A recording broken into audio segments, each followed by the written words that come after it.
everybody, welcome back to Little-Homestead. Today I will be taking you through another day, or a couple days probably, in my life through this whole quarantine thing going on. So I'll be baking stuff, watering plants, and I did a bigger grocery haul this week as well. Oh, and I also transplanted some seedlings into these bigger pots. So you'll see that further along in the video as well. So I started off by making homemade whoopie pies. So I start off by adding the flour, and that's going to be 3.5 cups of flour.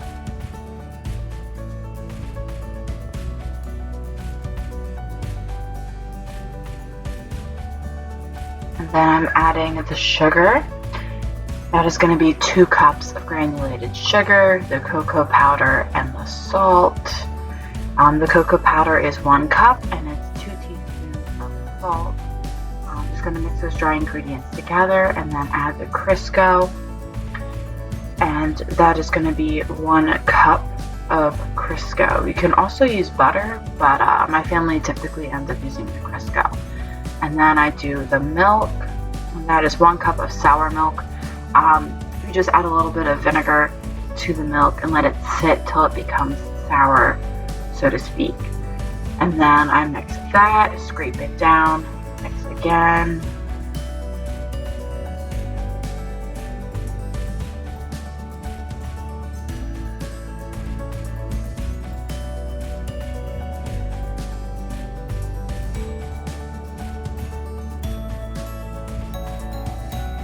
I think I missed the egg yolks. There's 2 cups of egg yolks in there as well. And it calls for 2 teaspoons of vanilla, but I didn't have any. And I think there's also some water in there, and that was 1 cup of hot water with 2 teaspoons of baking soda dissolved in the water before you add it into the batter. Those get dipped out with a scoop and popped into the oven. They're going to bake for about 7 to 8 minutes at 400 degrees. My oven, it took a little bit longer in my oven because the whoopie pies were a little bit bigger than what the recipe called for. And then I mixed up the icing, and that is going to be a total of ingredients of 2 egg whites, which you beat. And then it also called for vanilla, but I didn't have vanilla. I added like a scoop of peanut butter later on for like a hint of peanut butter flavor to the filling, to give it a little bit of flavor. And it's also going to have 4 tablespoons of flour, 4 tablespoons of milk, 4 cups of 10x sugar, and 1.5 cups of crisco shortening. So I added all that kind of stuff together, and then I filled the whoopie pies once they had cooled off. So you can see the filling slightly tan because of the little bit of peanut butter I put in. I didn't put it in a lot because I don't like that stick to the roof of your mouth look. There they are, all finished. Oh, and this is my cat Jax. He was in the kitchen with me all morning, and I brought him in a toy so he had something to do, and I sprayed a little catnip spray on top of the cardboard part, and he went nuts. He loved this thing for a while. And then I got some dishes done in between because I knew I would need the mixing bowl again and some of the other stuff. And plus, it helps the kitchen look nicer if there's not a pile of dirty dishes in the sink.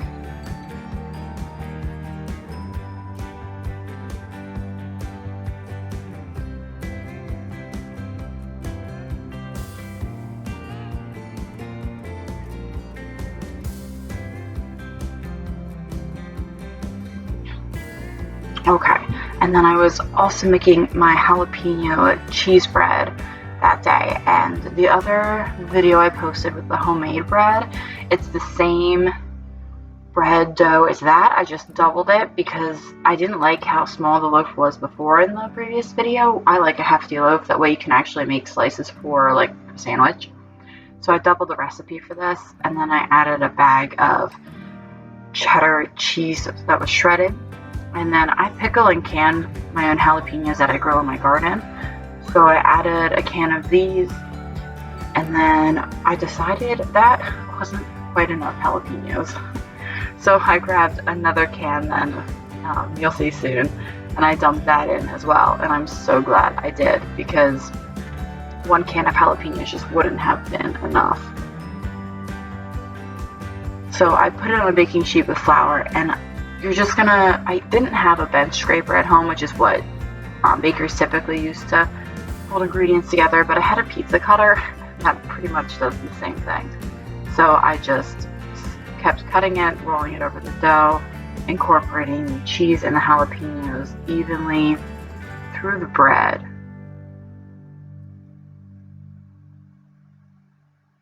Oh, and I just thought it looked so cool in slow-mo. The dough was just so fun to play with. It's such a cool texture, and having all those ingredients, I don't know, I felt like slow-mo fit.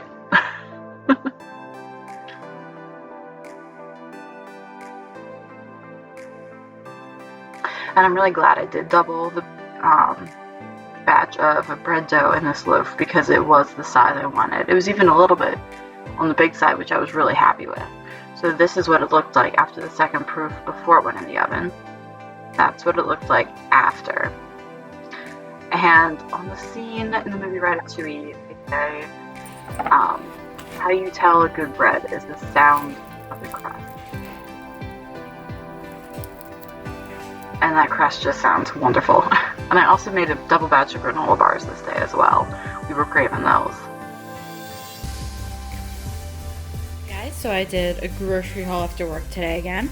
This one's a little bit bigger, so I couldn't really fit it on my kitchen countertop. So let's start off with, I got milk, still a limit of 1 on those. I got some orange juice. Then, again, we go through eggs pretty fast, so I usually tend to grab some of these while I'm at the grocery store. Limit is still 1 on these, and they don't have the family pack available yet. And then we needed cereal, so I got the Wegmans Oats and Honey with strawberries. We both really like this one. Definitely a favorite in the house. Also got the Special K fruit and yogurt. And then I finally found the big box of grape nuts. I love grape nuts, so good. And then I picked up some frozen french fries. We got the seasoned straight cut. I wanted to get curly fries, but they were out of those. And I got some shredded hash browns. Pretty much the only reason I got Ore-Ida brand is that they were out of the Wegmans brand. So Wegmans brand is still really good. I don't see a difference, and it's cheaper. And then I got some sweet potatoes. Those are some of the meals. And a couple bananas. And then we were out of mayo, so it's probably the only brand of mayo I buy. Always go with Hellmann's. And then with the homemade granola that I make, I use the mini semi-sweet chocolate chips, so I picked up a bag of those.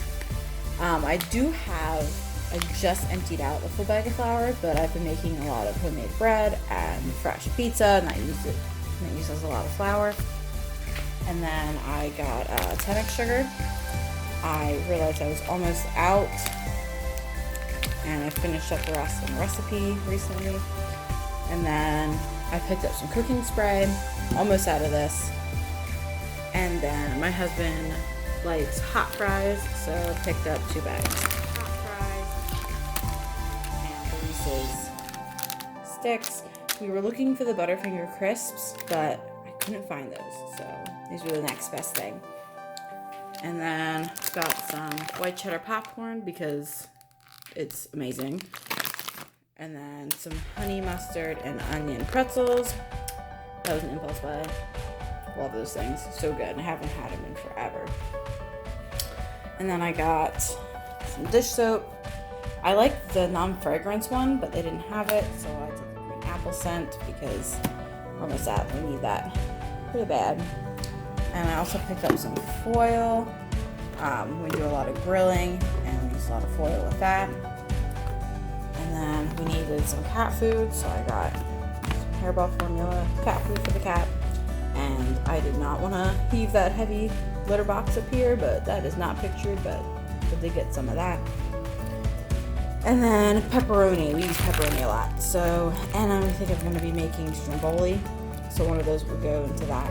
So I picked up 3 things of pepperoni. They didn't have any large packets this time.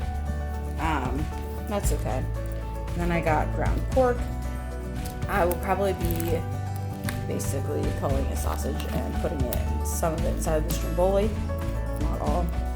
And then I got some Cooper Sharp cheese. This will be good inside the stromboli. And then I got salami. I think this is the, no, it doesn't say how it's on the side. And then I got a different kind of salami and then some ham to go inside the stromboli as well.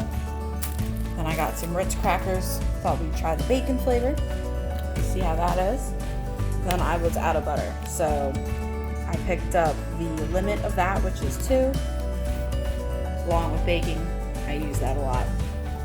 And then I got some cup noodles. They're easy for the puppy to take to work. And ramen. We don't always use the seasoning packet. We make ramen bowls with the noodles and stuff. And that is it. I will post the total on the screen then. And then I was going to transplant. I have 3 cucumber plants and 1 zucchini plant. They were getting transferred into these slightly bigger biodegradable pots. As you can see, the little pods they're in are really tiny, and their root systems really needed to grow and have room to grow. So that was the right time for that. So I just stuck that in because the mesh that's around it, the roots can break through that so easily. It's also biodegradable, and it just makes for really easy transplanting the first round. So I did that, and then I didn't have like regular stakes to put in to hold them up, but I had kebab sticks that we aren't using right now, so I just stuck that in the ground, and I had some yarn, so I just tied the yarn tight enough where it holds it up, but not too tight that it'll like pinch off the plant stem. It still has room to breathe. So there they are. The zucchini did not need a stake yet. It does need one now. I should put that in right now. But yeah, and then I watered them. And right now, if it's not too cold out, they do sit outside. After this week, I think I'm gonna plant them in the ground. It's the week of Mother's Day now, so for sure. So after that, I'll put them in the ground because I can see we're gonna be getting a few really cold evenings soon, like in the 30 to 32. So all the plants I did plant that are in pots are coming inside for that. And then I'll plant these guys after that evening cold streak stops. It'll warm back up and it stays consistently in the 50s at night then, so then they'll be good to go.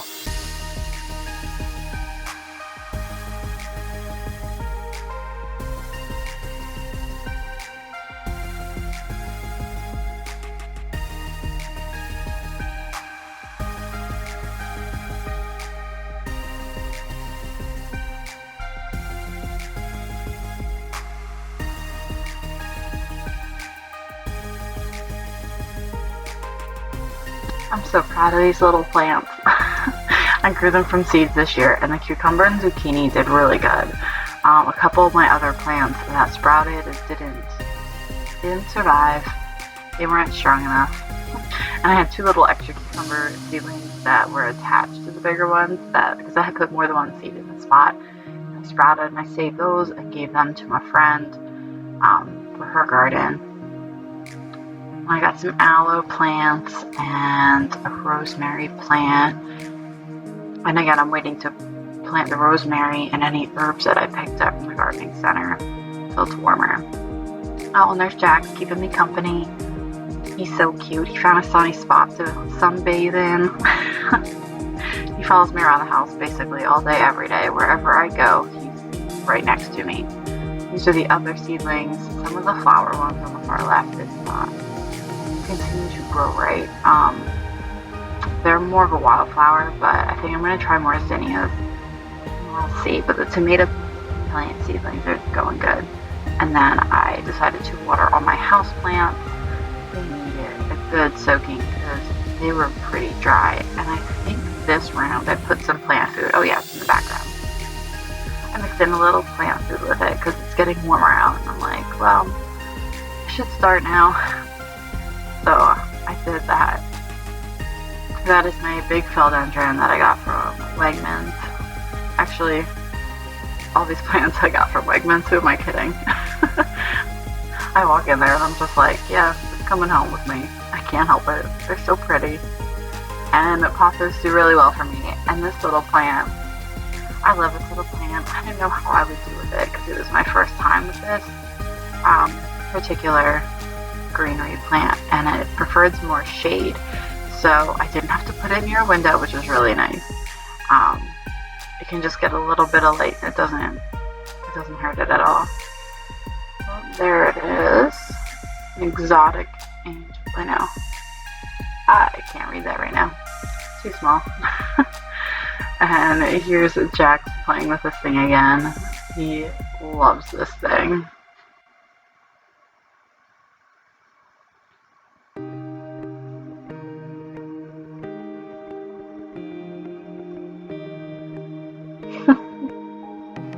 You could definitely tell he liked the catnip spray. He was definitely acting funny. Like a little drunk kitty.